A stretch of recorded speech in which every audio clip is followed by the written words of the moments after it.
Welcome aboard CONEC's Life Journey 50 Plus Road to Wellness. I am Jennifer Gibbons Joseph, life, transition, and financial coach.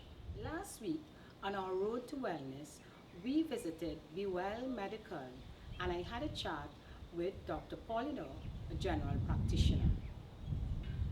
Dr. Polidor spoke about the importance of us visiting the doctor, having our medical checkups, and also doing recommended tests. Dr. Polidor pointed out that men tend to be very hesitant in visiting the doctor or doing tests, even like, for instance, prostate screening. So with that information, I thought that it may be, a good idea for me to chat with a few men and hear their side of the story, exactly why they may be hesitant to visit with the doctor. Gentlemen, thanks for joining me. I have asked you both here this morning to chat about the notion that men tend to be afraid to go for medical checkups. Is that a correct belief for us? Yes, it is. That is a correct, more than a notion, it's a fact. Okay. It's a fact. Even I too had my fears about going for medical checkups, and in particular, the ones we talk about that are invasive. Took me a lot to adjust to it, the concept of it, but knowing that my health was at stake. So is either this or that. The answer was easy. Oh, okay. Kate, were you, encouraged by anyone to say, well, go visit the doctor?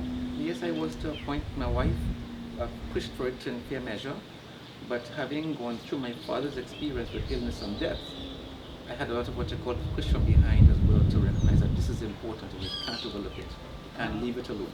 Okay, so you did get a little prodigy. Yeah. All right. Yes, I did. Okay. Nigel, what about you? You heard this cute views that yes, it's a fact. Do you agree it is a fact that men are afraid to go to the doctor? Yes, I do.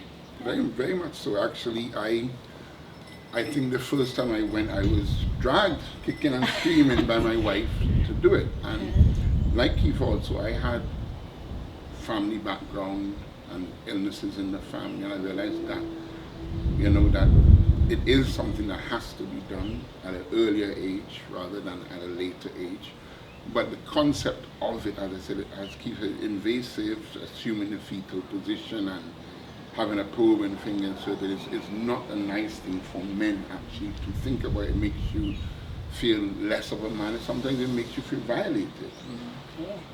So it seems to me, from hearing you all both, one, the prostate screening is a big challenge. It is a big challenge. And it is a big challenge. Absolutely. And it's important maybe for you to, knowing your family history, to then take action based on your family history. Yeah. So I must say Dr. Polidor was, very correct when she made that statement. At one point. Yeah.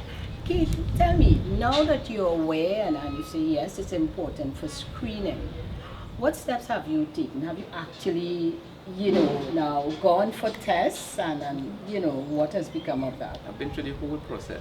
I had my test done, and I've taken over the first test. The second becomes easier. It becomes easier each time you do it. To the point where you want to do it yourself just to make sure that you're up to date with the testing. I think when you weigh out the potential outcome from not doing it and the benefit of doing it, it's often a no-brainer. But a lot of us don't see that when something happens to you, it doesn't only happen to you, it happens to your family and friends. There's pain all around as a consequence of that, if you're not taking action. So I felt that in my case I had to take action, which I had a history of prostate problems in the family, particularly from the men. Okay. So it was clear that I was a high-risk candidate for getting the illness. All right. So your action as a high-risk candidate was that you did your annual screening. You actually went for annual screening and medical. From 40. Okay. Before I go to Nigel, tell me other thing. Did you change any habits as a result of this screening?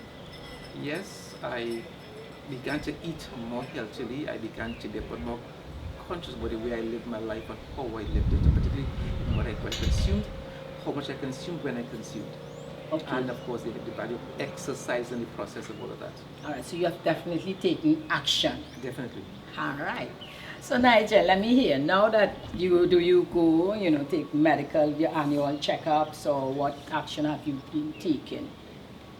My story is I have a big story to tell. Sure, tell it. I'm sure the viewers will love to hear it. From based on Nigel 3 years ago to Nigel now, I'm half the person I used to be, because I before never used to pay much attention to annual physical checkup until all of the main critical illnesses, from whether it's diabetes, morbid obesity, sleep apnea. There was even one time when I actually just fell asleep driving, and I did not know that I fell asleep until the following day people came to me and said, the traffic light changed 9 times to green. Wow. And I never moved. I just saw red, I stopped, and then I saw green, and I drove. But it 9 times it changed, and apparently I had almost slipped into a diabetic coma. So those things actually do wake you up, and I realized that also having a wife who's younger than me, it was unfair also for me to not start to take proper care of myself. And I know where I work the mantra sometimes, looking after life, your life first. Yes. And it was hypocritical of me to tell people, well, they need to put things in place and do things, and I was not practicing what I preach. Okay. Nigel, that is a story, and it's a lesson for us, that look for the signs. Yeah. And when the signs face you, you have to take action. So that's very important. So let me ask you, Keith, you are out there too, you have clients coming to you based on your profession. Have you, learned your lessons at all from interacting with clients, maybe from the stories they have told you? I share my story a lot with people, but I've also learned that from the stories that they've shared with me, that life is, if you look around you, life is simply a process of time. And that's what you do this time that you've been given, and how you take care of the time you have to do what you have to do, or do what you want to do with that time. So I do what I have in terms of, I do my checks regularly. I've also kept my records. I could go back 15 years, 18 years, all my medical records in sequence. So I track myself at least once a year on an annual basis. Now the doctors will see you as a perfect client, that doing everything that you're supposed to do. So that is very good. Now Nigel, tell me, you are on the field as a financial advisor, but you also, advise persons in terms of the programs that you market, the critical illness, especially the disability, etc. How do you, or first I should ask you, what is the main objection? And we're dealing with men, we're dealing especially with the men 50 plus. And I'm asking Nigel this, and I am basing it more, let me ask you, your younger clients, the clients that are closer to 50 like yourself, what would be their biggest objection to maybe implementing a critical illness type of program? One of the main objections that people seem to have is affordability. Okay. I have always told people that you will pay, whether you're going to pay now or you're going to pay later on, yes. but you most certainly will pay. And paying early and putting critical illness coverage in place actually allows you to maintain your dignity if something does happen. We all know about the healthcare services in most countries and in Trinidad and Tobago. And if you want to get the best possible treatment, then you actually have to be able to afford the best possible treatment. But critical illness, death, and old age, those are my only 3 competitors I have actually. Okay. And my secret is to make sure I get to my clients before my competitors do.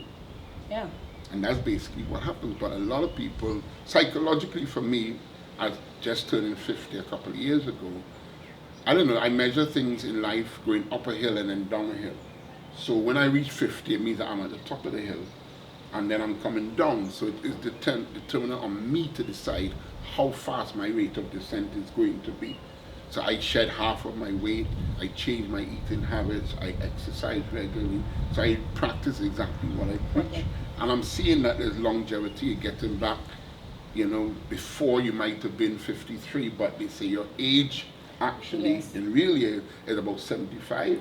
I think now I'm closer to my true age now. And you feel a lot better about yourself, Yes. intellectually, spiritually, everything. Great. Keith, okay, so Nigel spoke about the importance of the implementing critical illness program. In addition with the critical illness, you know, and I know you're familiar, that's why I'm asking you this, because that's part of your portfolio also. In terms of implementing an actual medical plan, because as Nigel mentioned, affordability may be one of the reasons people believe they cannot implement a plan. But what would you say to those in terms of the importance of also having a full medical plan, you know, in place? Medical plans are critical, I think, to people.